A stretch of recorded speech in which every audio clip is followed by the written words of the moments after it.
puderam participar. E até para vocês. O engraçado não é isso, o engraçado é quando eu recebo e-mails, né? Eu recebo e-mail lá na minha caixa, né? Dizendo que o pessoal que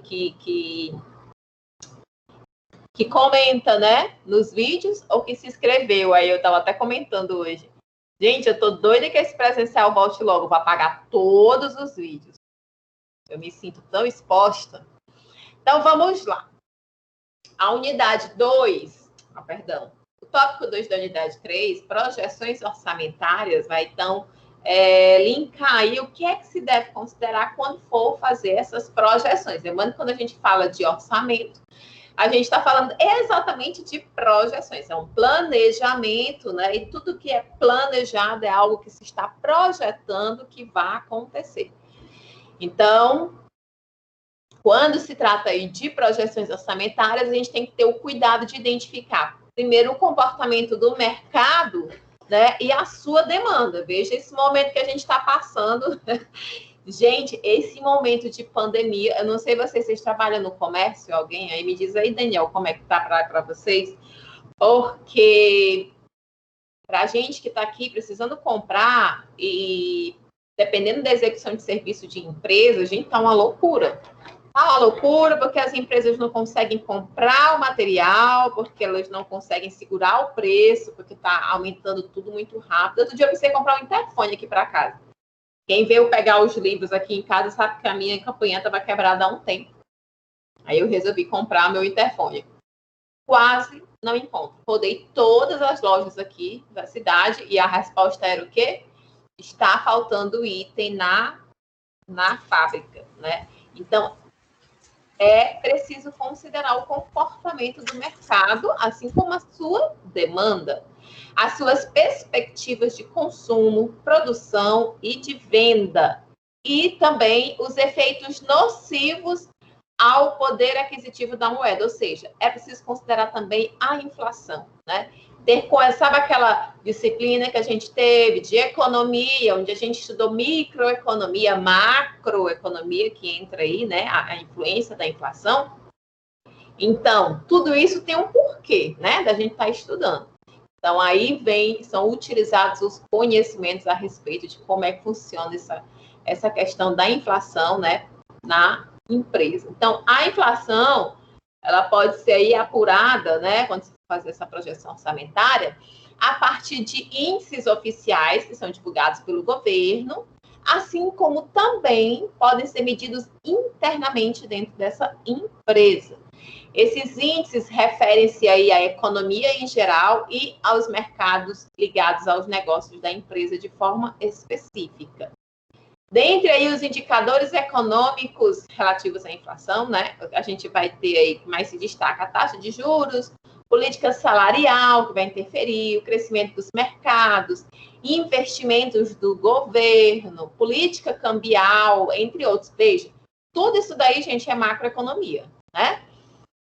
Então, é preciso a gente resgatar aí esses conhecimentos. Para diversos tipos de economia, inflacionárias ou não, porque tem algumas economias que sofrem mais com a inflação, outras menos, uma ferramenta que vai poder contribuir para projetar melhor os resultados econômicos e financeiros da empresa, pode vir a ser aí a criação de uma tabela de estimativas de inflações futuras. Então, essa talvez seja aí uma ferramenta interessante a ser utilizada nesse momento de projeção. Aí podemos estimar, então, alguns principais indexadores que vão influenciar os componentes de um balanço patrimonial e da demonstração dos resultados. A gente já estudou balanço patrimonial, a gente já estudou demonstração de resultados, a gente vê, por exemplo, que a demonstração de resultados vai aferir como é que foram as vendas, como é que foram as receitas, a geração de receitas, de despesas, para saber aí qual foi o resultado do período, né? Então, é preciso também analisar o que vai influenciar esse balanço e o resultado dessa demonstração. Alguns indicadores, por exemplo, a inflação aplicada para a atualização dos excedentes de caixa, a inflação aplicada aí para a correção dos débitos fiscais, você tem que considerar. Inflação aplicada para a correção de salários, a gente sabe que o salário, né, geralmente ele recebe aí um aumento, né, e é considerada a inflação para isso. A inflação aplicada para as demais despesas que forem correntes da empresa e a inflação que será aplicada para outros itens patrimoniais ou de resultados que têm aí relevância para outros gastos orçados. Então, é preciso estar atento, né, a esses indexadores aí. O demonstrativo de custos e despesas projetadas, né? A gente tem o orçamento de despesas operacionais, que vão envolver os gastos de produção, e eles podem ser definidos aí como os gastos físicos do processo produtivo, né? Tudo que, é um custo fixo dessa produção, né? Vai entrar aí dentro do orçamento de despesas operacionais. O orçamento de despesas administrativas vão ser todos os gastos físicos na prestação de serviço a todos os setores que são operacionais da empresa, né? Dentre as características aí do orçamento na área administrativa, a gente tem que citar que ele precisa ser flexível quanto ao crescimento que a empresa aí, porventura, possa ter as suas atividades expostas para possíveis reduções das metas da empresa. E o setor ele deve ter bem clara a descrição dos seus objetivos e possuir os relatórios básicos de custos por centro de custos dos setores, né? Então, essa parte aí tem que estar bem demonstrada. O orçamento de despesas com vendas também precisa ser considerado, que inclui aí todas as despesas para colocar o produto no mercado. Dentre elas, a despesa com marketing, as despesas administrativas, como salários, telefone, internet, comissão, né? Que você vai pagar aí os vendedores, por aí vai. Despesas com fretes, comissões, vendedores, estadas, visitas a clientes, tudo isso tem que ser considerado dentro do orçamento. E orçamento de despesas financeiras, né? Serão incluídos aí os juros, descontos e também correção monetária, além de outros gastos relacionados aí com essa parte financeira. Então, veja que abrange tudo, né?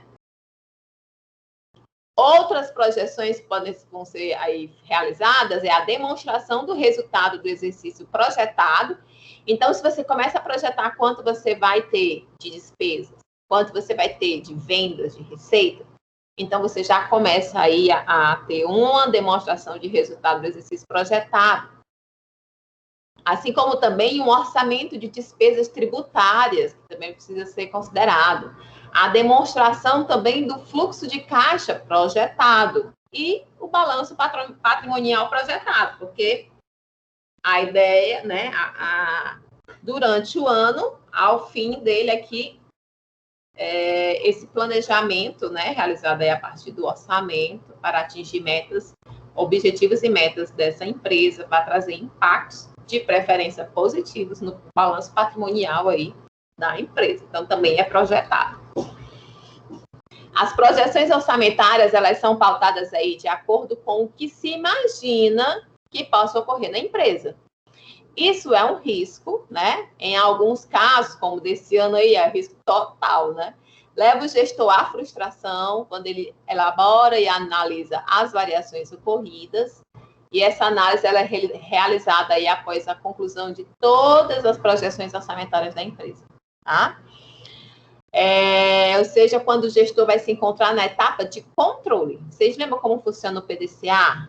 Planeja, age, é o P de plan, D, P de do, C de check, que é o controle, né? E aí a gente controla, vê se está indo tudo bem, não tá, já muda o rumo, é o agir, né? É o act.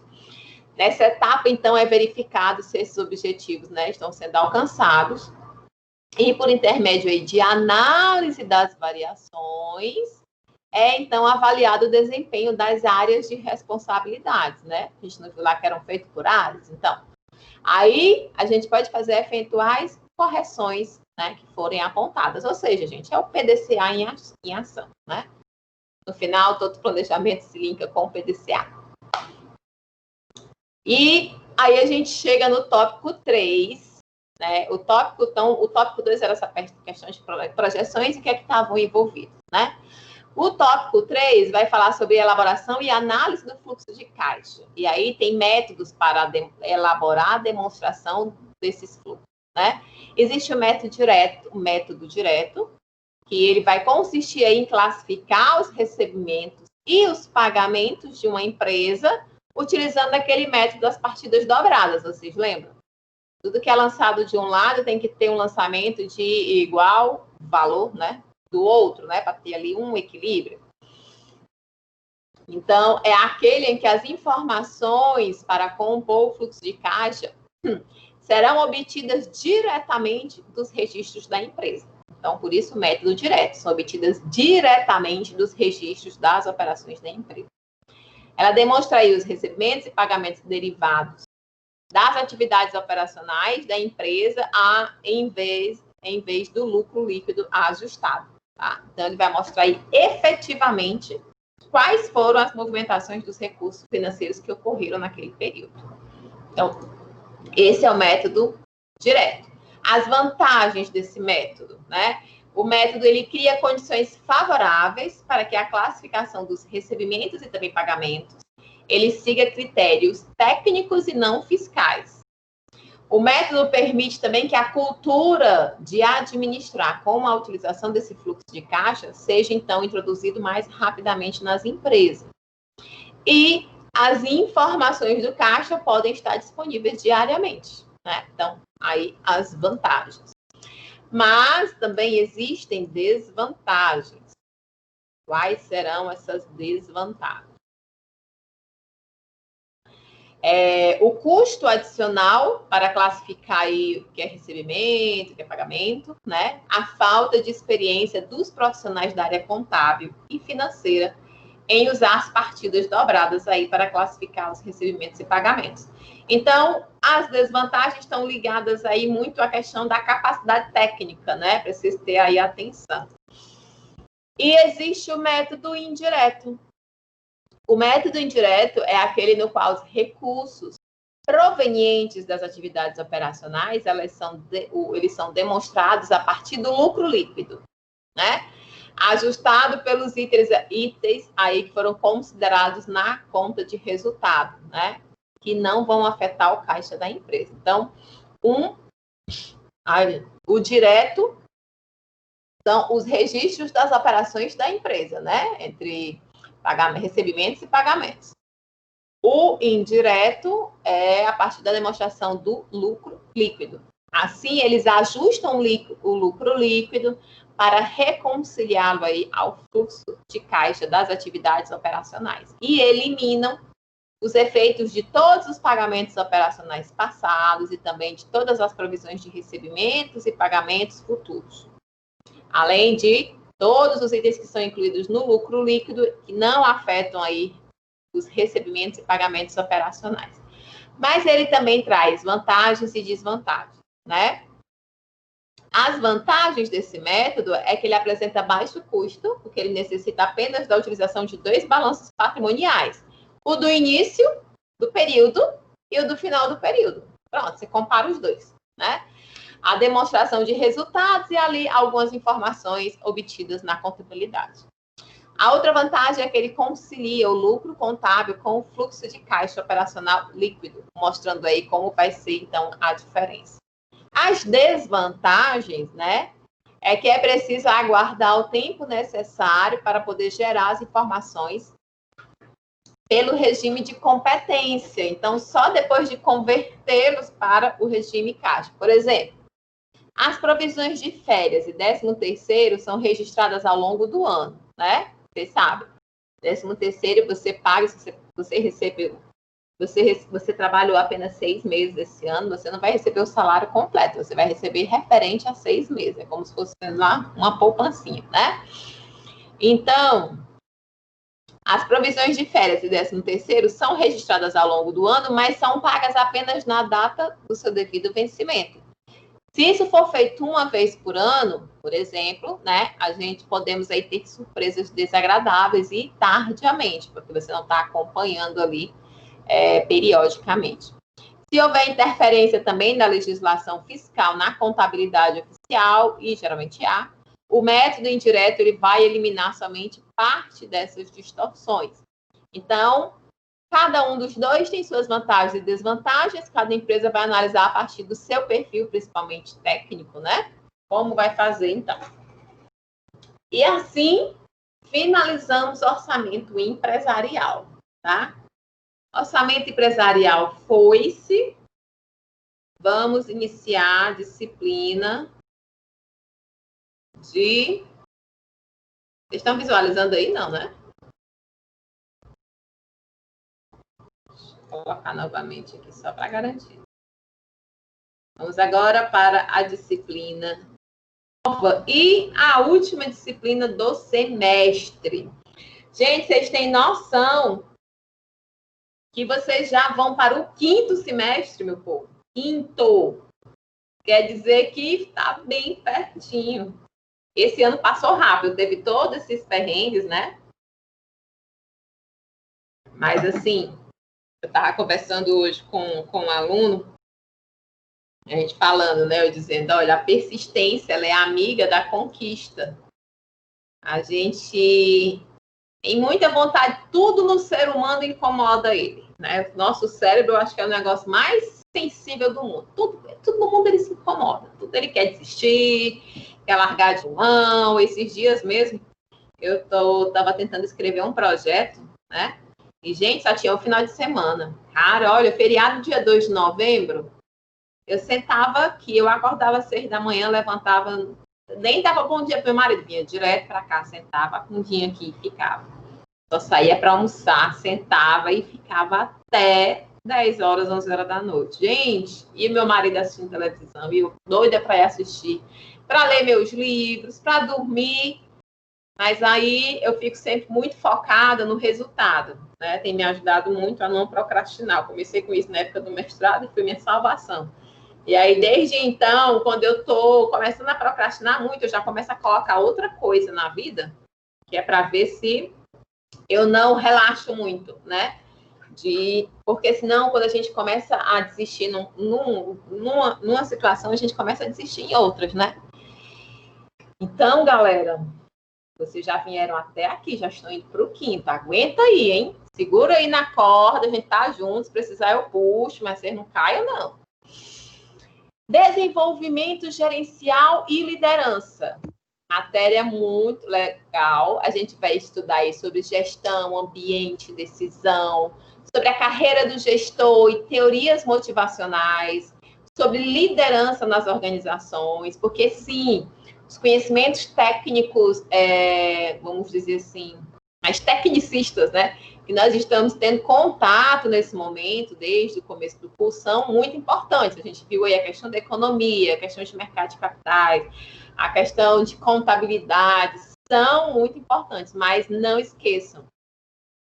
Vamos trabalhar eternamente com pessoas e para pessoas, né? Então, essa parte de desenvolvimento gerencial e liderança é essencial. É essencial, vocês vão já nessa aula de hoje, vão ver aí umas situações, né?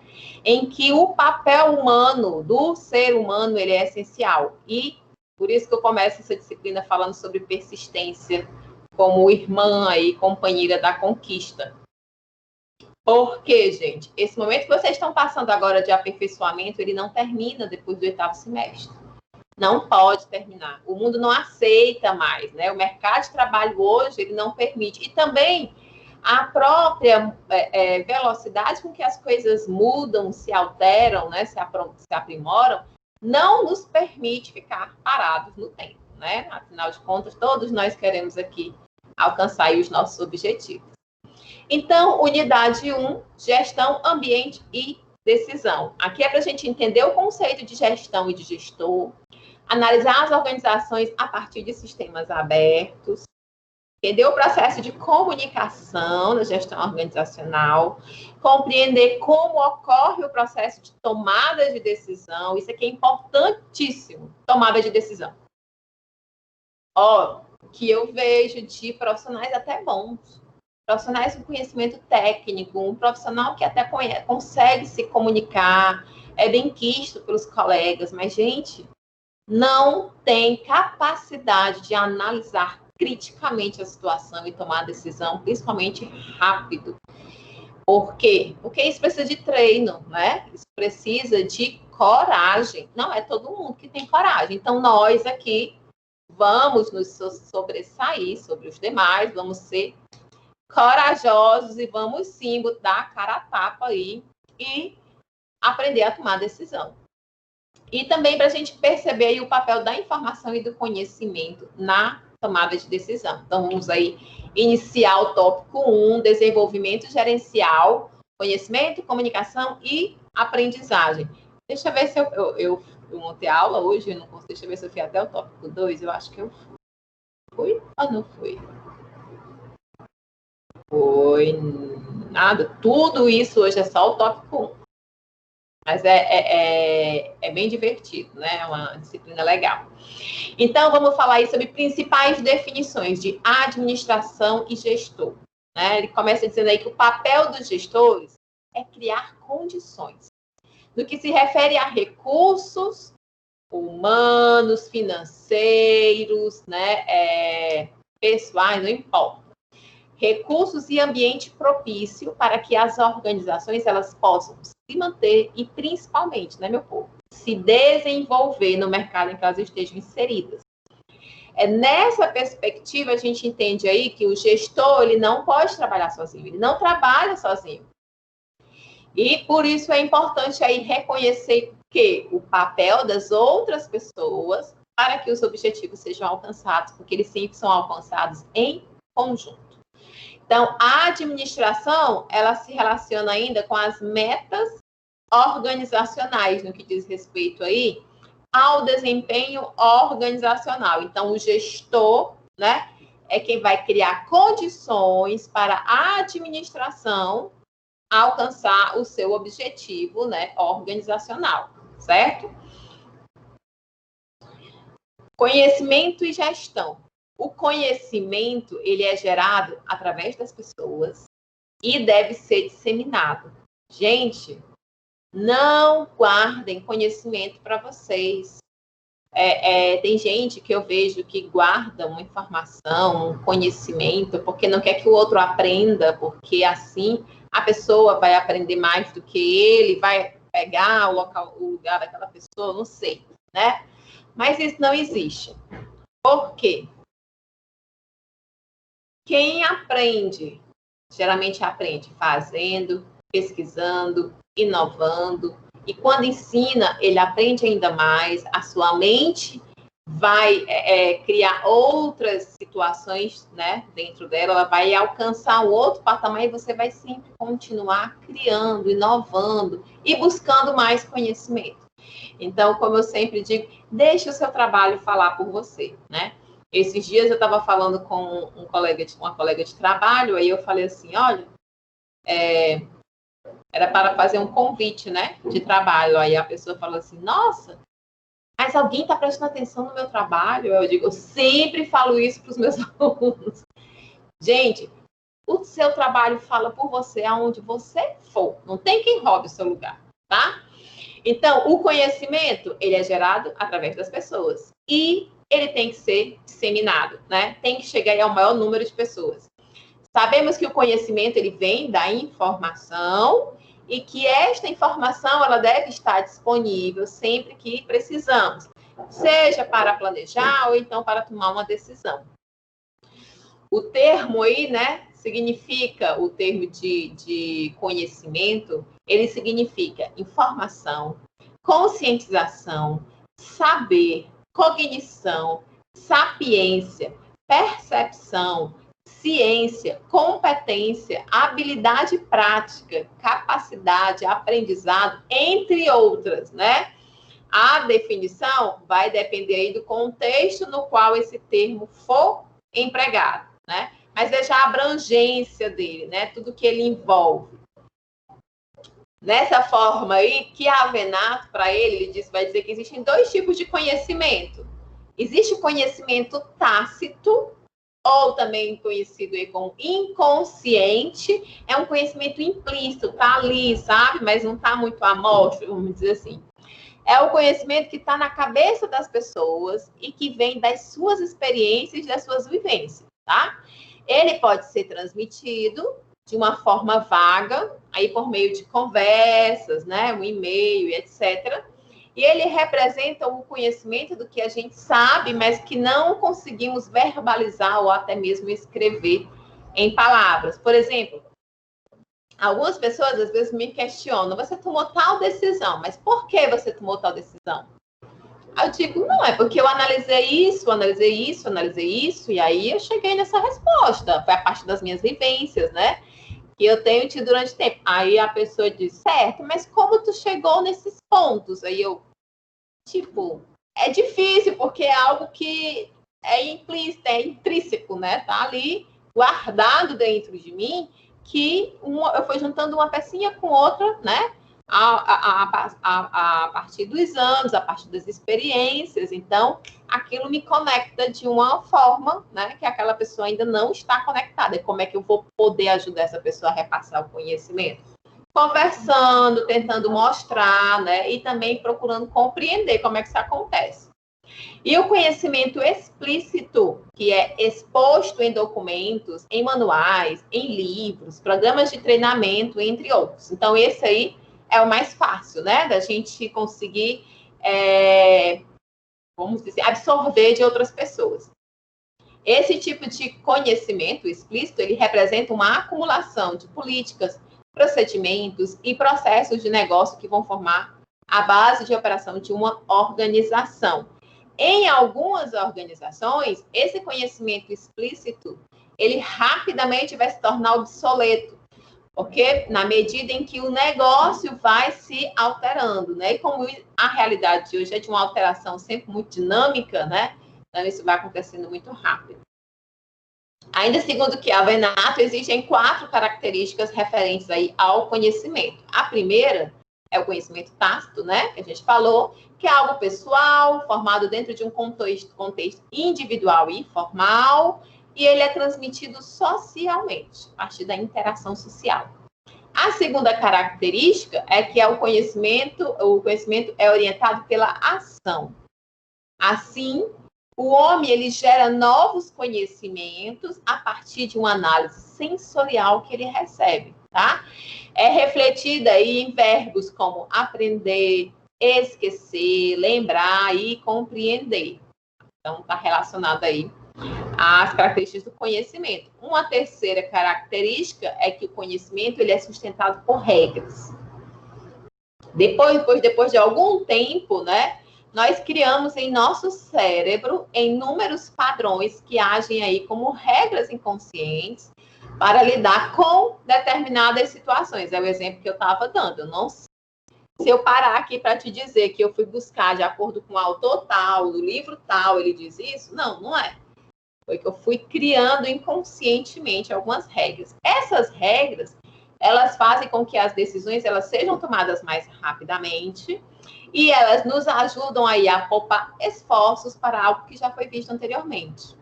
Porque imagine se não tiver as pessoas nessa situação, você vai ter que toda hora estar parando para pesquisar, para saber como fazer, né? Marcela, mas isso como é que acontece? Isso acontece aos poucos, né, gente? Assim que você entra, é um mundo novo. Cada função que você vai ocupar numa instituição diferente vai ser sempre uma nova realidade. E no começo você vai ali a mente travar um pouquinho, não vai conseguir às vezes ir muito para frente, né? Porque são outras formas, você tem que se adaptar àquilo. Mas aí a gente vai ver mais à frente a questão do aprendizado, como é importante. Então, você vai se utilizar sempre dele e logo você chega aí nessa parte de adquirir o conhecimento necessário para a tomada de decisão mais rápida e efetiva, né? Por fim, né, quarta característica aí, o conhecimento ele está em constante mutação. Ele não pode ser fixo. Não existe, tá? Ele não é estático, mas é constantemente construído e reconstruído nas nossas mentes. Vocês já devem ter ouvido falar, né? Espero que ninguém tenha tido essa experiência na família. Eu tive, infelizmente, numa doencinha chamada Alzheimer, né? Muitos médicos indicam que o Alzheimer, uma das atividades, né, das comportamentais que ajudam a barrar, né, a diminuir, vamos dizer assim, a deixar mais lenta a evolução da doença, é a gente treinar o nosso músculo, o cérebro, né? Porque a gente às vezes esquece. Por isso que eu falo, quando eu vejo que eu estou ficando muito tempo sem nada para fazer, final de semana todo, bota alguma coisa aí, algum projeto, vai atrás de alguma coisa. Vamos botar esse cérebrozinho para malhar, né, gente? A gente quer ficar... Todo mundo vai para academia. O Daniel vive na academia. O Daniel tá lá na academia e posta lá treino pago. Já pagou o treino do cérebro hoje, Daniel? Tem que pagar também, né? Corpo sã e mente sã. Que a Venato ele explica aí que a criação do conhecimento organizacional, tá? Vai ser um intercâmbio constante e também dinâmico entre conhecimento tácito, que é aquele implícito, e o conhecimento explícito, formando aí uma espiral do conhecimento que vai depender de 4 aspectos, né? Nós temos aí o aspecto da socialização, da externalização, internalização e combinação. Então, vai sempre, né, girando aí essa espiral. Então, a gente vai dialogar, né, vai fazer essa associação do conhecimento explícito a partir aí da socialização, quando você vai externalização, combinação e também da internalização desse conhecimento. O compartilhamento do conhecimento, ele é mais fácil quando ele é explícito, né? A gente viu lá, tá em manuais, em livros, é mais tranquilo. Porque ele vai ser aí facilmente transmitido. Porém, quando o conhecimento é tácito, a dificuldade de socializar é muito maior, né? É preciso que as pessoas elas tenham um contato pessoal direto e que seja possível, através desse contato, passar as experiências e as vivências. Por quê? Porque o conhecimento tácito está intrínseco na pessoa, ela nem percebe que ela tem aquele conhecimento. Não à toa, por exemplo, às vezes as pessoas que ocupam algumas funções na organização, geralmente eles têm uma pessoa que é o braço direito. Esse braço direito, você pode perceber que ele vai saber tanto quanto a pessoa ali que ele trabalha ali cooperando. Sabe por quê? Porque ele está vivenciando junto com aquela pessoa, né? Claro, observando, mas ela aprende muito. Por quê? Porque ela vai ter essa vivência, essa experiência, né? Eu, particularmente, eu aprendi muito assim. Aprendi muito, né? Então, podemos perceber que se a organização ela for capaz de administrar de forma eficiente os seus recursos, buscando informação adequada, ela é capaz, aí, segundo Silva, de adequar-se às mudanças no ambiente, no momento adequado e de modo eficaz, né? Empenhar-se em um processo de aprendizagem constante, podendo deixar para trás pressupostos, normas e também crenças. Então, vai ter um diferencial, né? Essa organização aí. Mobilizar o conhecimento e a experiência de seus colaboradores para gerar criatividade e inovação, focar o seu conhecimento em ações racionais e decisivas que sejam aí importantes para o desempenho organizacional. Certo? Então, é importante esse compartilhamento. Gente, vocês têm alguma dúvida? Vocês estão aí tão quietinhos, tão vivos? Vamos começar a ganhar os pontos agora?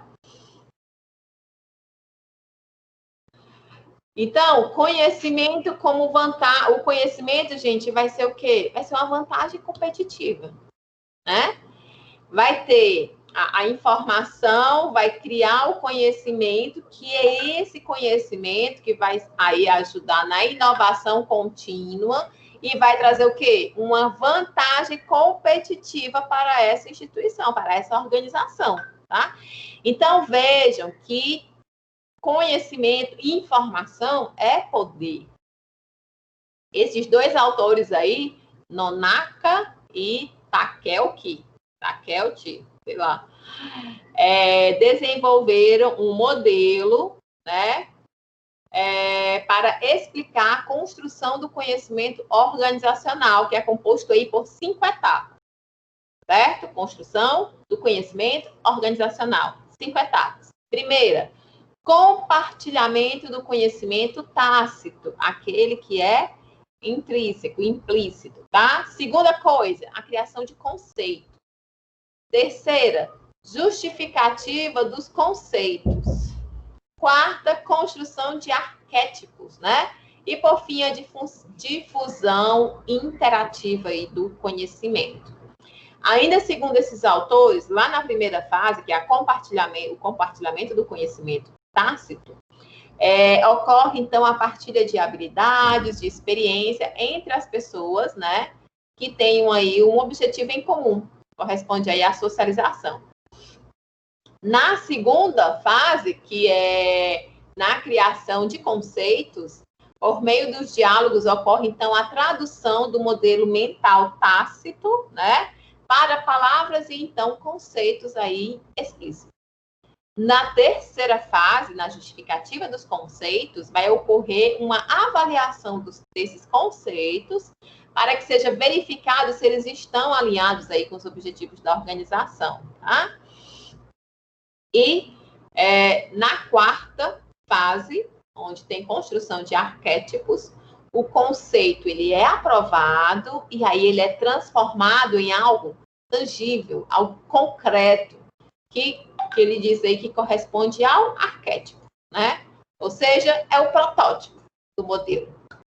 E na quinta, né, vão ser criados, aprovados e também modelados, e estimulam aí, os modelos vão ser criados, aprovados e modelados, e vão estimular a criação aí de novos conceitos, ocorrendo o ciclo de criação de novos conhecimentos. Lembrando que o conhecimento é mutável. Segundo Lacombe e Helborn, no centro da gestão do conhecimento, podemos encontrar 4 processos quando se fala em gestão do conhecimento. Gente, gestão de conhecimento é algo muito, muito importante, né, na organização. Quais são esses 4 processos?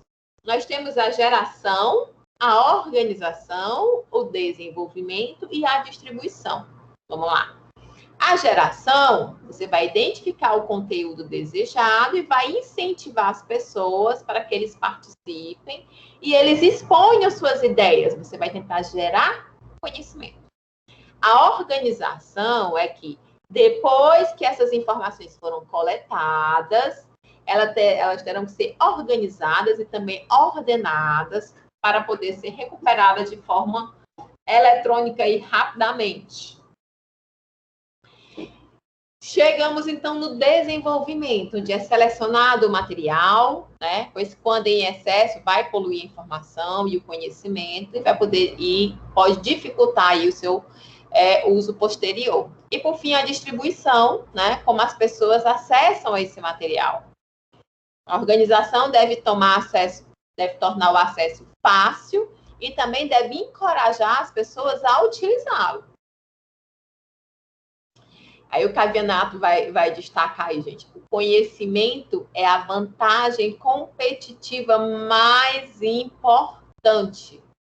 Porém, a informação pura e simples não é suficiente para garantir um diferencial competitivo, tá? Informação só por ter não tem valor. Ela precisa ter qualidade.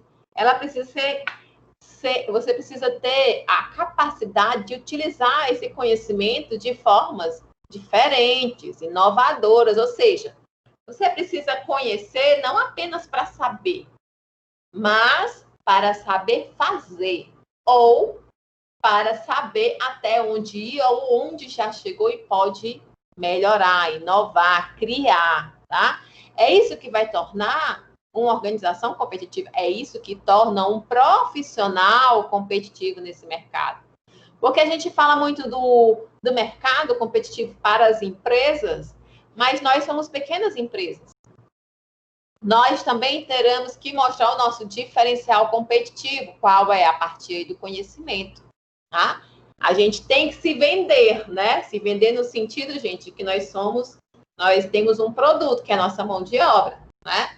Então, a gente tem que saber vender o nosso produto, tem que fazer um bom marketing, a gente tem que estar de olho aí nos nossos concorrentes, ou seja, o que é que tem de novo no mercado, quais são as tendências, né? E temos que ali estar nos atualizando, tal como uma empresa.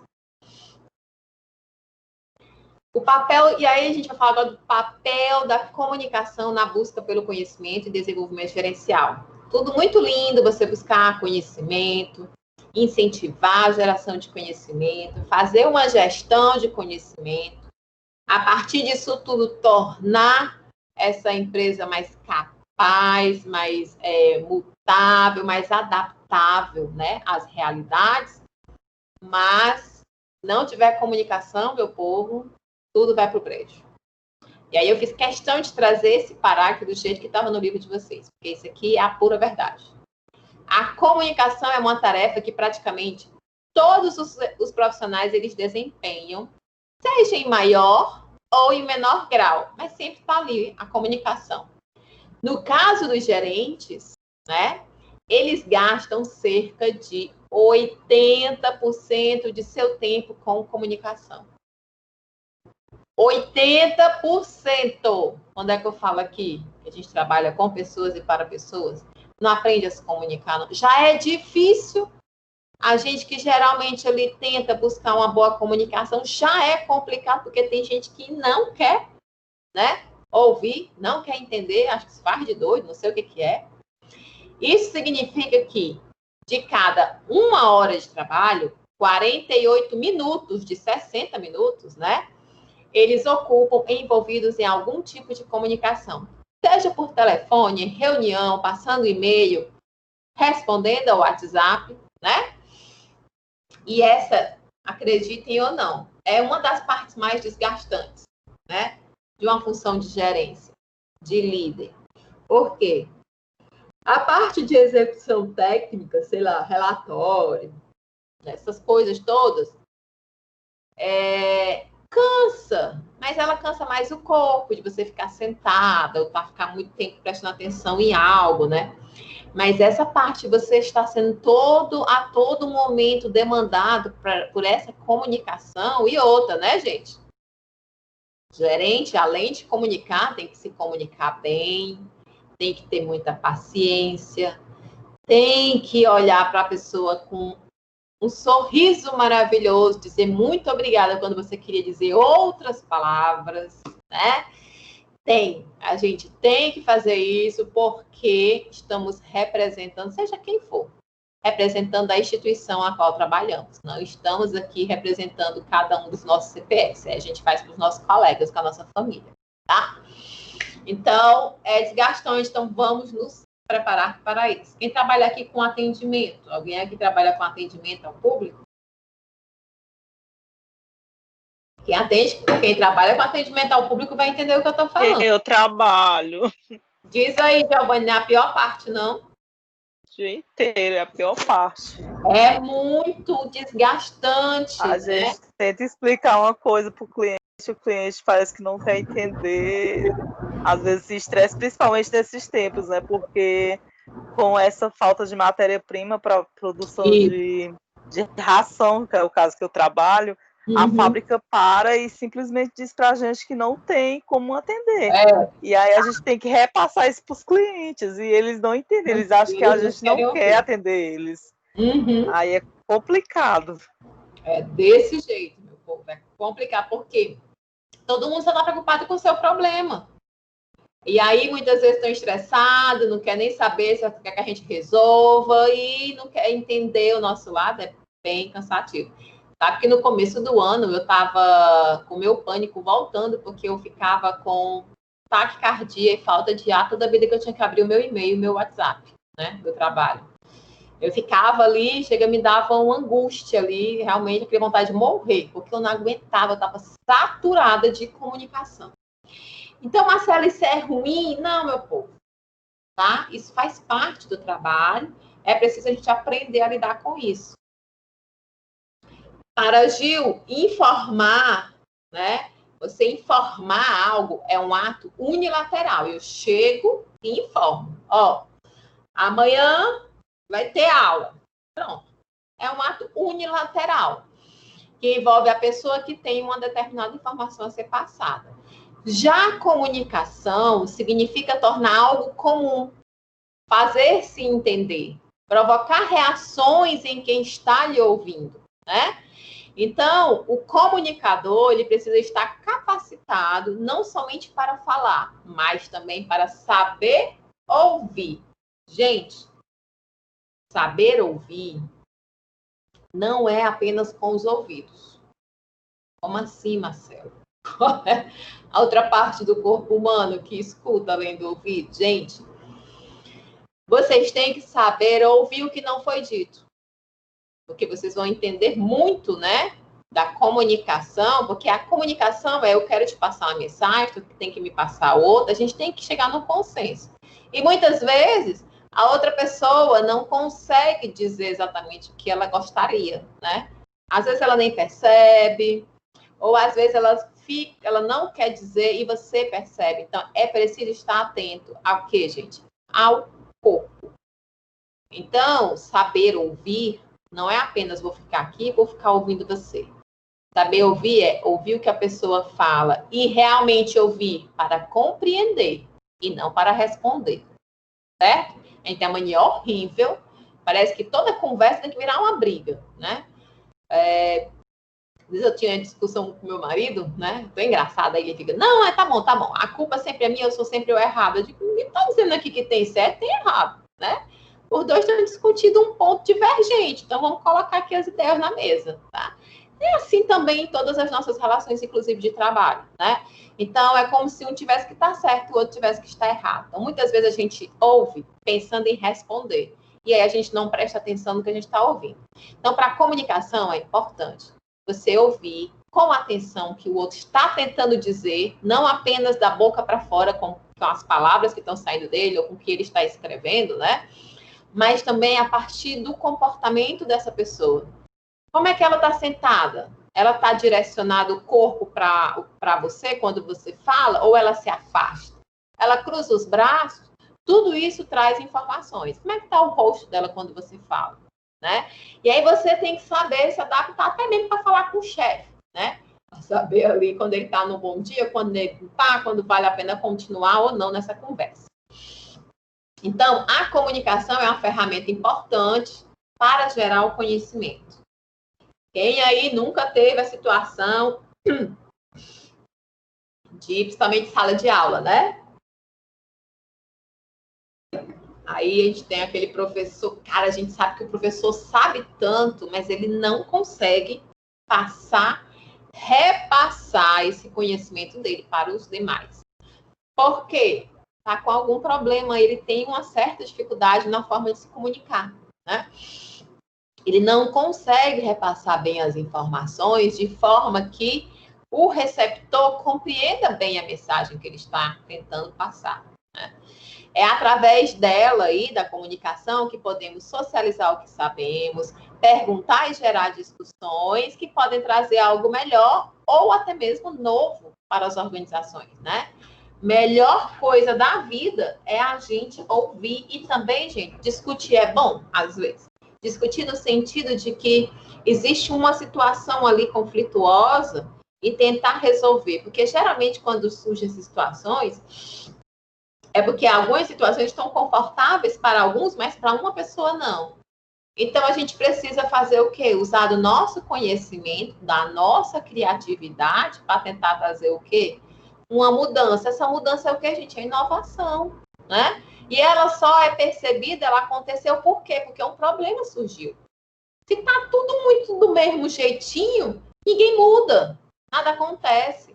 Por que as empresas estão tendo que buscar conhecimento e se adaptar cada vez mais? Porque o mundo lá fora ele está mudando muito rápido. Então, é a mesma situação dentro de uma empresa que você tem um funcionário que está com dificuldades, né? Em alguma situação. Então, a empresa, o mundo está girando, a empresa está aqui parada. Ela vai ter um problema. O que é que ela vai ter que fazer? Vai ter que sentar, utilizar do conhecimento, criatividade, da cooperação, comunicação para gerar o quê? Adaptabilidade, inovação, tá? Por que a comunicação é tão importante? Aí vem aquela brincadeirinha aí. Você já brincou de telefone sem fio? Né? Vocês brincaram, gente, quando era criança? Eu brinquei. Aí a gente tem aí um exemplo, né? O menininho fala para a coleguinha, a professora falou que a prova é com consulta. Aí a coleguinha já foi passar para outro, e aí o outro já passou para outra coleguinha e disse, a professora falou que não, que quem não fizer a prova pagará uma multa. Já pensou aí, gente? Vocês pagassem uma multa quando não fizesse a prova? Então, o processo de comunicação, ele consiste em dois elementos essenciais, o emissor e o receptor. O emissor é quem está transmitindo a mensagem. E o receptor, obviamente, é quem está aí recebendo esta mensagem, né? Que a gente tem um exemplo, um exemplo aqui de uma carta, né? Então, o emissor foi lá, escreveu a cartinha, né? Nesse caso aí, a carta, ele contém a mensagem, né? Então, você colocou lá, então tem que deixar bem claro que você colocou, como, por exemplo, no e-mail, né? E aí você vai lá e envia o e-mail. Então, essa mensagem, ela, por meio aí de um e-mail eletrônico, né? Uma caixa de e-mail, ele foi encaminhado para outra pessoa. Essa pessoa que vai receber sua mensagem, ela é o receptor, né? Então, são esses aí os processos, o processo envolvido na comunicação. O emissor que envia uma mensagem a partir de um e-mail, né, ao seu receptor, né? E será que é simples, né? Será que é simples assim se comunicar? Então, porque muitas vezes falamos uma coisa e o receptor entende de outra maneira. Já passaram por uma situação dessa? Você vai lá, falar uma coisa e acha que vai estar arrasando. Aí a pessoa entende de outra forma, que você não ela poderia entender. E aí fica com raiva. Eu digo, mas meu Deus, como foi que eu não pensei, né, por esse lado? Isso é porque existe aí um processo de codificação e decodificação. Então, a codificação é a forma, né, da mensagem como ela foi emitida aí pelo seu emissor. E a decodificação é como foi feita essa interpretação, né, dada aí pelo receptor. Tem uma frase muito legal que diz o seguinte: eu sou responsável pelo que eu digo, não pelo que você entende. Por quê? Porque cada um pode decodificar esse código de uma forma diferente, né? Essa mensagem. Então, esse processo de transmissão e recepção de mensagens, ele sofre ruídos, né? E esses ruídos que podem transformar essa comunicação. Então, a gente vai interpretar aí o ruído como sendo uma barreira que vai distorcer a clareza da mensagem.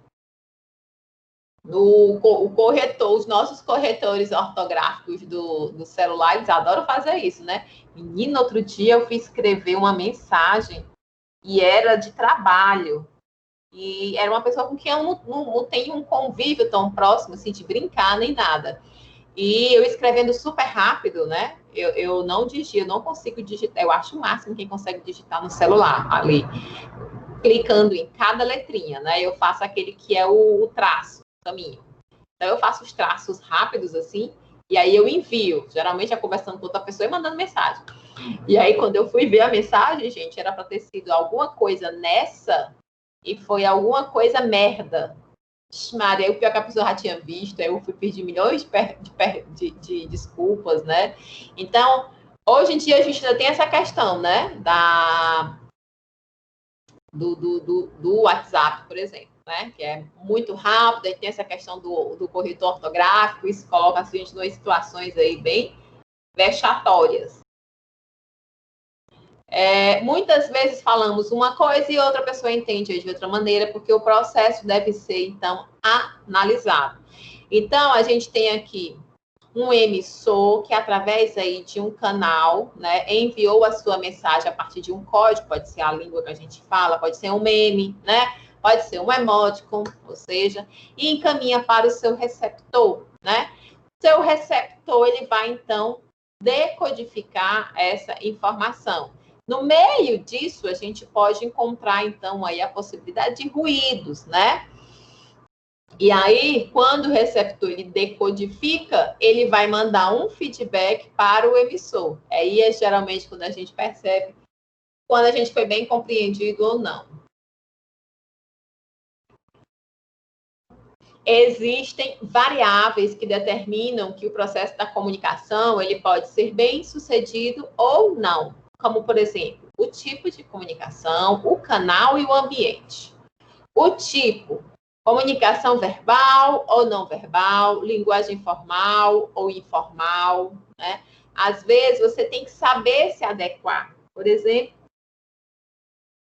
é tão interessante, você não vai chegar para falar com um fornecedor da sua empresa ou um cliente, né? Importante. Mandando mensagens com gírias, ou na linguagem da internet, né, TB, como também PQ, você vai ter que ter uma linguagem mais formal também quando estiver falando com essa pessoa, não vai chamar e aí cara, não sei o quê, né, vai ter um comportamento. Então, esse tipo de comunicação é adequada a cada situação e a cada pessoa e a cada, né, momento, ela é importante porque isso faz parte do conteúdo da comunicação. Tudo bem, eu posso mandar aqui a mesma informação em que eu coloco lá, prezado senhor, senhora, e tudo bonitinho, todas as palavrinhas lindas com regência verbal e tudo mais, tá? E passar a mesma mensagem, vamos dizer assim, o mesmo conteúdo da mensagem, do que eu mandando uma mensagem pelo WhatsApp para a mesma pessoa, mesmo conteúdo, a partir de utilização, né, como eu disse, de emoticon, de PB, PQ, KD, né? Pode. Vai passar o mesmo conteúdo de mensagem? Muito provavelmente. Mas a comunicação, ela vai além de apenas um conteúdo, né? Que está revestindo essa mensagem também é importante para a comunicação, né? Poxa, quem é esse cara para vir falar aqui comigo, né? Que empresa é essa que vem falar comigo pelo WhatsApp me tratando desse jeito, com esse tipo de linguajar, com esse tipo de... Isso tira a credibilidade, às vezes, da empresa, né? Então, isso também faz parte da comunicação, né? Que aí é a questão da linguagem formal ou informal. O canal, pessoalmente, e-mail, mensagem, telefone, entre outros. Eu, Marcela, né, pela experiência que eu já tive até hoje, e também porque eu acho importante, isso é algo meu, né? Sempre que eu tenho que mandar mensagem, principalmente por e-mail, ou dentro de um processo, né? Quando eu sei que é algo mais complexo, pode gerar aí um ruído na comunicação. Por quê? Porque o e-mail, ele não passa emoção, né? O processo, o papel, ele aceita tudo. Então, as palavras ali podem ser interpretadas pelo seu receptor de forma positiva ou até mesmo negativa. Depende aí das lentes que a pessoa está lendo naquela hora. Naquela hora ela não estava bem, estava chateada comigo por algum motivo, e aí já acha que, de alguma forma, estou afrontando. Então, o que é que eu gosto sempre de fazer? Escrevo o e-mail, deixo ali bonitinho, ligo para a pessoa. Fulano, tudo bom? Estou te mandando um e-mail falando isso, por conta disso, disso, tá? Então, ó, quando eu falo aqui isso, é porque você precisa fazer isso e tal, tá bom? Ah, tá bom, entendi. Então, essa pessoa já tem uma dúvida, já tira ali. E eu encaminho o e-mail para formalizar a mesma coisa com o processo. Então, a gente tem que estar atento a esse canal também, porque às vezes um canal apenas, ele não vai ser suficiente, né? Ou ele pode trazer uma situação de ruídos aí que não vai ser, né, positiva. Todas essas informações, gente, que eu estou passando, gente, ela vai trazer um diferencial para você. Pode ter certeza que você começa a agir assim, seus chefes, as pessoas começam a te perceber como um diferencial. Essa pessoa não é como as demais. Ela não só chega e manda um e-mail de qualquer forma, né? Ela tem atenção com os clientes, trata bem. Então, é preciso estar ligado com essa questão de comunicação. E o ambiente normal de trabalho, reunião, momento tranquilo, intranquilo, entre outros. Tudo isso pode trazer um diferencial, né? Se você está naquele momento de agitação entre um atendimento e outro, chega uma pessoa perguntando algo, às vezes você já está chateada por conta do outro ali, pode ser que você passe uma informação que vá trazer ali um significado diferente do que você queria, né? Então, dependendo da informação que for passar, é importante que seja num ambiente adequado, né? Inclusive, essa questão de ambiente e comunicação é tão importante, dependendo do assunto, inclusive a posição em que você está na mesa. Se você geralmente trabalha numa mesa, né, vamos dizer assim, eu estou falando um pouco da minha realidade, de talvez alguns que trabalham na parte mais gerencial. A gente trabalha ali numa mesa, né? E aí, às vezes, chega uma pessoa do outro lado para a gente conversar. Mas vamos dizer que você vai ter uma conversa em que você precisa que essa pessoa ela te entenda, ela te compre a sua ideia, por assim dizer, né? Que não crie um clima ali de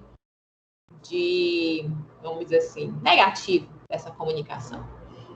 Sabia que é importante você sair de trás da mesa? É muito importante ter uma mesa de reunião redonda. Mesa de reunião redonda não tem cabeceira. A cabeceira traz a sensação de imponência, né? De mando, de autoridade. Quando você está em círculo, estamos todos na mesma situação. Não tem cabeceira. Quando a gente sai do outro lado da mesa e senta ao lado do outro, a gente é como se saísse de uma posição, que a gente está ali, e fosse ali, ó, tete a tete, né? Estamos aqui lado a lado. Então, isso também, e são coisas que não estão, não fazem parte da comunicação propriamente dita, em falar e escrever, né? Mas são ações que vão e contribuir, vão influenciar aí essa questão da comunicação. Tá? Então, ficam aí as dicas, se vocês quiserem utilizar aí na vida de vocês. Então, foram aí alguns exemplos, né, que a gente refletir que a mensagem enviada, muitas vezes, ela sofre distorções devido aos ruídos aí de quem a decodifica, né? Um dos maiores problemas na comunicação vai estar nas barreiras que podem existir entre o emissor e o receptor, ou até mesmo no canal de comunicação, quando existe aí uma falha que vai fugir ao controle do homem. Nesse sentido, o Gil explica que os ruídos na comunicação, eles podem ser por falta de clareza nas ideias, comunicação múltipla, quando existe aí a diferença da comunicação verbal e daquela que é produzida pelo nosso corpo. Olha aí o que eu falei. Às vezes, um gesto diferente causa um impacto negativo para quem está nos observando. E por isso pode prejudicar a comunicação. Esse negócio de comunicação é um negócio tão louco, tão louco. Outro dia eu escrevi um documento dentro de um processo, uma pessoa me devolveu muito chateada e começou a referir-se dentro do documento que eu tinha dito uma palavra com relação a essa pessoa que eu não escrevi, não estava lá. Eu li de novo, eu não escrevi esse nome, não me referi, não escrevi, li, aí li de novo, eu não acreditei na minha. Então, eu copiei, botei dentro do Word, fiz um Ctrl+L, né? Fui localizar a palavra, não encontrei, pedi para outra pessoa ler, não é possível. A palavra não estava lá, né? Depois a pessoa se desculpou, ou seja, é para vocês compreenderem que nem sempre quem está do outro lado recebendo a mensagem, né? Vai ler com as mesmas lentes com que você escreveu. Por isso que eu gosto de ligar, né? Sempre que possível. Problemas de codificação, então não basta ter ideias claras, é preciso codificá-las da forma correta, né? Às vezes está tudo muito claro dentro da nossa mente, mas quando a gente bota no papel, às vezes a pessoa fica, nossa, mas não entendi, né? Bloqueio emocional, né? A vergonha e o receio de falar o errado podem acabar inibindo aquele que está falando e não deixar, então, a mensagem clara. Hábitos de locução, né? Repetições excessivas de palavras, uso de palavras técnicas que nem todos conhecem, para dar a ideia aí de que é uma autoridade no assunto, isso pode vir a prejudicar a comunicação, né? Porque quem está recebendo essa comunicação talvez não esteja compreendendo muito bem. Suposição acerca do receptor. Quando uma pessoa inicia a conversa do que supõe que a outra pessoa já sabe ou então pensa. Mas também existem ruídos aí decorrentes do receptor, né? Audição seletiva, quando a pessoa se concentra naquilo que ela julga que é mais importante. Desinteresse, quando o assunto abordado ele não é interessante aí para quem está ouvindo, eles tendem a se desligar. Vocês devem estar fazendo isso um momento ou outro por aí, porque fica cansativo também, né, gente? Avaliação prematura, quando uma pessoa ouve o início de uma fala e julga que sabe avaliar de modo global o que é que foi dito, né? Preocupação com a resposta. Então, quase sempre a comunicação requer uma resposta imediata, por isso as pessoas vão se preocupar tanto em formular respostas, que, como eu falei, elas deixam de ouvir, de prestar atenção na mensagem. Crenças e atitudes, né? Todos temos aí opiniões sobre determinados assuntos abordados e a gente tende a valorizar determinados tipos de comportamento. Reação ao emissor. Então, reação negativa ao emissor, como com relação aí a vestimenta, um sotaque, gesticulação, né?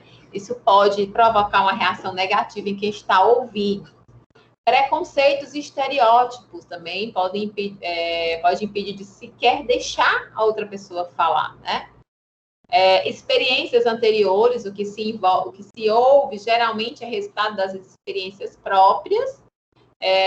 Assim as pessoas podem ter ideias aí preconcebidas sobre o que as pessoas querem dizer quando falam, né? E também atribuição de intenções. Os receptores podem estar mais preocupados em ler nas entrelinhas, né? Ou seja, está me passando em indireta. E também comportamento defensivo, quando o receptor ele encara as mensagens recebidas como acusação ou então críticas. Já passaram por isso também? Nossa, mas você estava só falando, você está me criticando. Digo, vale-me Deus. Desculpa. Para Ró, aí passamos a parte de comunicação, tá, gente? Tudo bem até aqui, né?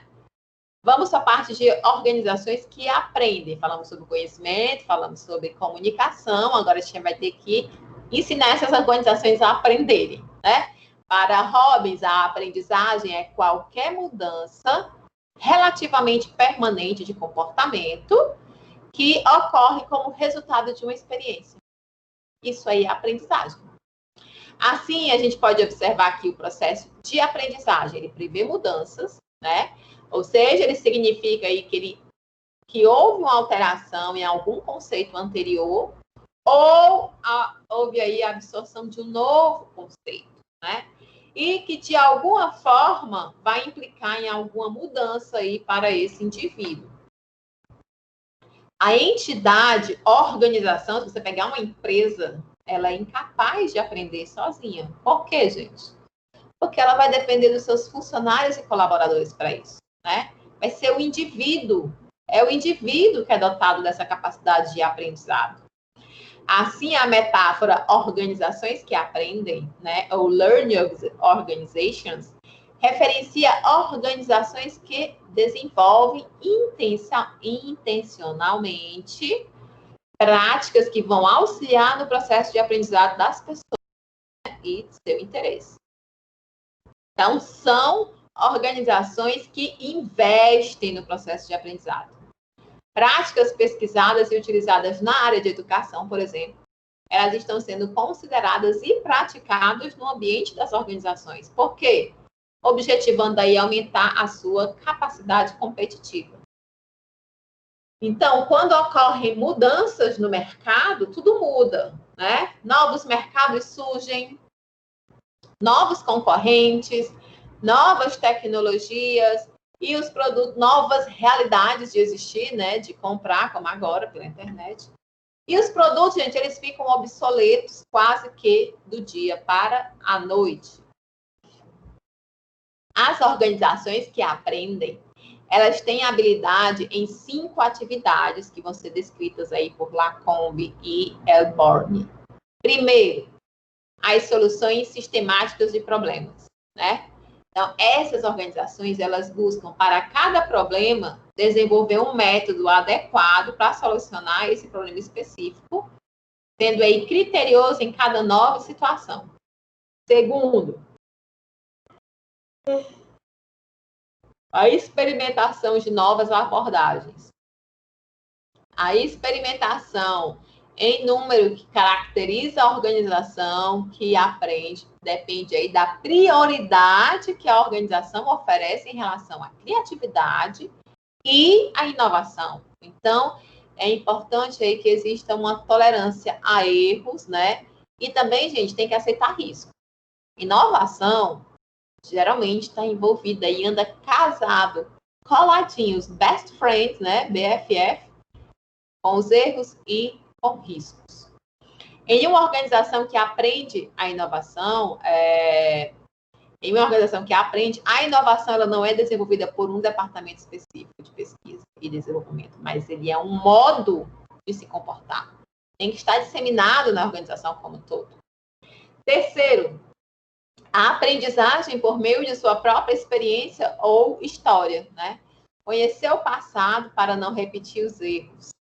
A organização que aprende procura identificar com clareza onde foi que errou e por que errou, para quê? Para comunicar às pessoas responsáveis pela inovação, para a gente também não errar novamente naquele mesmo erro, né? Quarto, a aprendizagem por meio de experiência e prática dos outros. Então, as principais fontes de informação vão estar nos clientes e competidores. É preciso, então, saber ouvir os clientes e investir naquilo que eles desejam e no que eles realmente julgam aí como importante. E é preciso estar em sintonia com o mercado para observar seus competidores e analisar suas estratégias de mercado. E, por fim, a transferência de conhecimento rápida e eficiente em toda a organização. Essa aí é a principal característica da organização que aprende. Um conhecimento faz pouca diferença se ele ficar restrito a uma pessoa ou a um pequeno grupo. É preciso disseminar a informação para poder gerar o conhecimento. Os autores expõem, né, esses autores expõem ainda que as organizações que aprendem, elas devem ter domínio de 5 disciplinas. Inclusive, tem um livro que eu estou tentando buscar aqui, até pedi ajuda a um amigo meu, tentando buscar ele em PDF para mandar para vocês, se eu conseguir aqui, porque ele é um livrinho até carinho, que chama A Quinta Disciplina, de Peter Senge, que é sobre essa questão aí, bem interessante. Assim que eu conseguir, eu encaminho para vocês, tá? Então, quais são essas 5 disciplinas? Domínio pessoal. Então, domínio pessoal é a disciplina de continuamente esclarecer e aprofundar nossa visão pessoal, de concentrar energias e de ver a realidade de uma forma objetiva. Então, tem que ter um domínio pessoal. A outra disciplina é modelos mentais. Esses aí são pressupostos que vão influenciar a nossa forma de ver o mundo e também de agir. Inclui aí ideias e paradigmas, conceitos que afetam as nossas atitudes, né? E às vezes a gente não tem plena consciência disso. A outra é a visão compartilhada. Aí envolve a habilidade de descobrir e também de compartilhar o novo, de forma que estimule o compromisso, né, e o envolvimento de todos. A aprendizagem em equipe, ela deve começar aí pelo diálogo. Os membros devem deixar de lado conceitos e ideias pré-concebidas. Para quê? Para então pensar em conjunto, é a aprendizagem em equipe. E, por fim, o pensamento sistêmico, né? Esse aí integra todas as outras e junta com a coerência, a teoria e a prática. Então, esta disciplina ela vai ensinar a enxergar o todo e não partes separadas e descontínuas. Esse pensamento sistêmico ele é essencial para tomada de decisão. Então, tem aqui um diagramazinho para vocês, disciplinas da aprendizagem, aprendizagem em grupo, pensamento sistêmico, domínio pessoal, modelos mentais, visão compartilhada. Bom?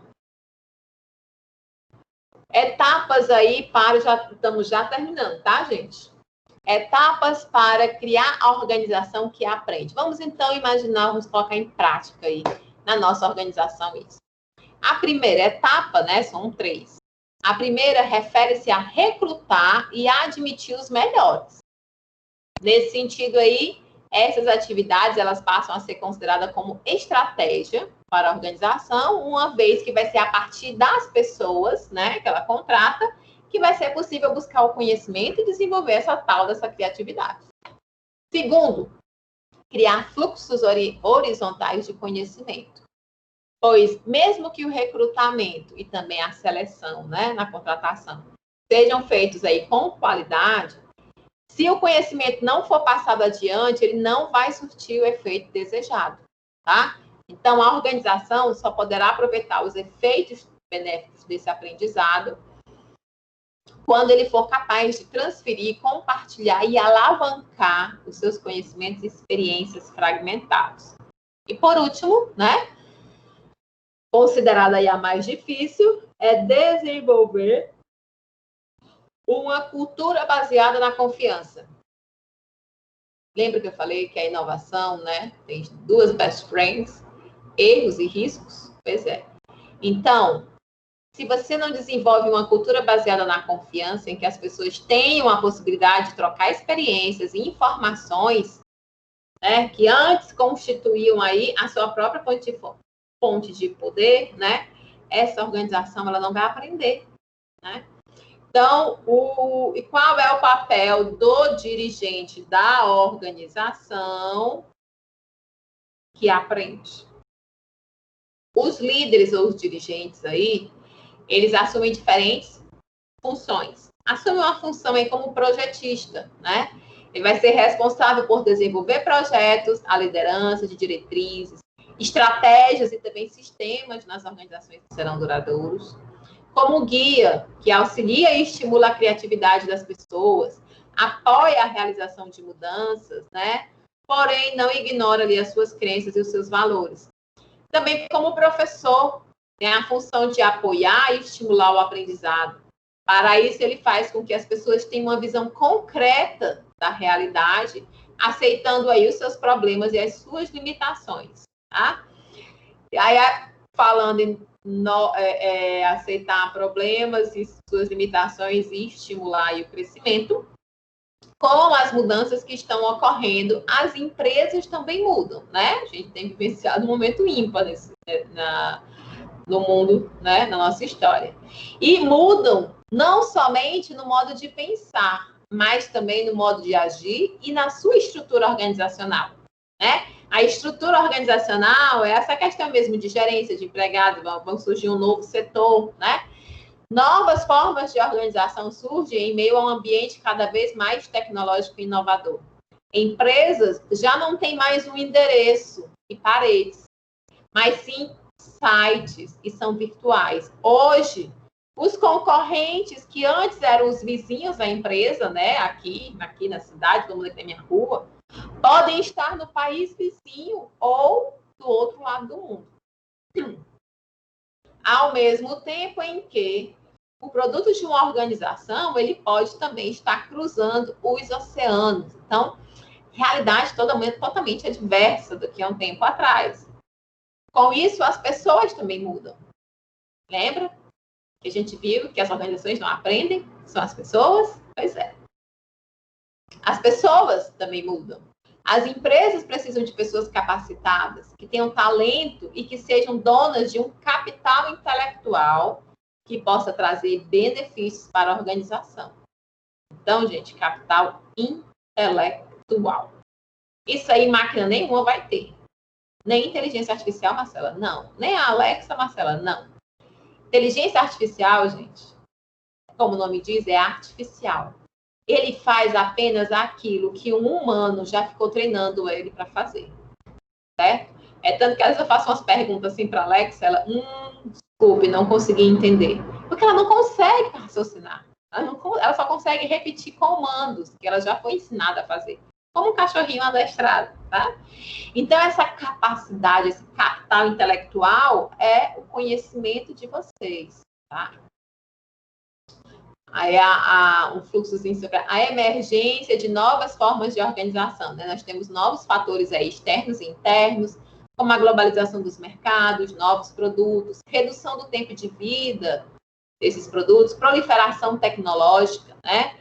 Alterações profundas aí como inovação, aumento de produtividade, potenciação das capacidades humanas, novos processos de negócio. E isso vai criar aí novas formas de organização. Então, redes de empresa, organização virtual, empresa virtual, né? Vai trazer essa nova realidade. E é isso, gente. Por hoje é só, galerinha. Gostaram da nova disciplina? Estão gostando aí?